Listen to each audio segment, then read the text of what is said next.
Welcome everybody in our channel Be English. So today we have a new lesson. It's about grammar. How many? There is or these and there are. So let's start with how many.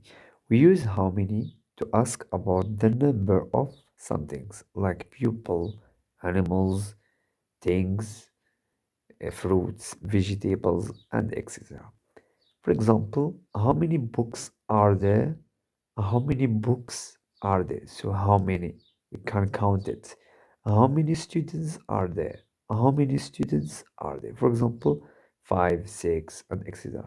So we use how many to ask about numbers that we have that we can count it.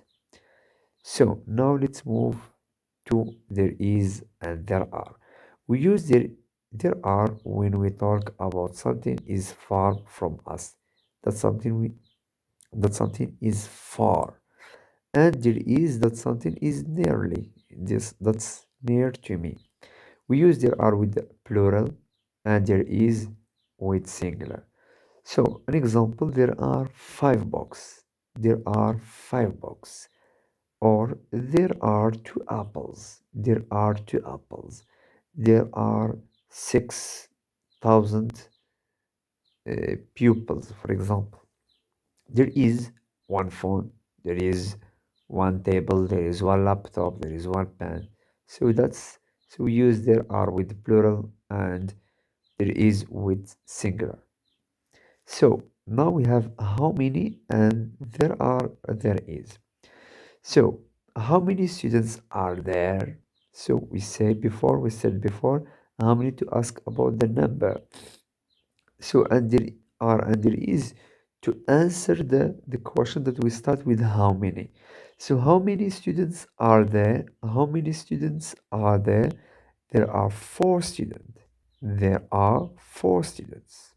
Second example, how many pens are there? How many pens are there?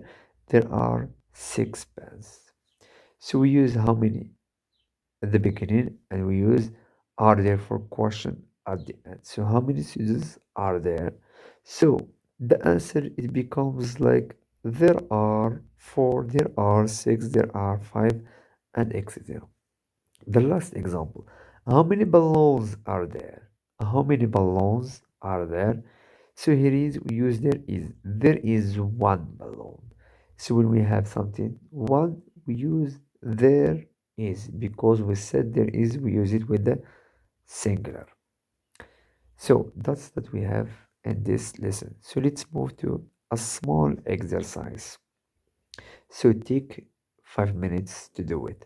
How many balls are there? How many balls are there? One ball. How many cats are there? There, three cats. Next one, books are there. There are six book. So I forget it's six books. Last one, how many dogs? Mm, the answer, there are two dogs. So stop the video, answer the questions or answer the exercise, then go to the correction at the end of the video.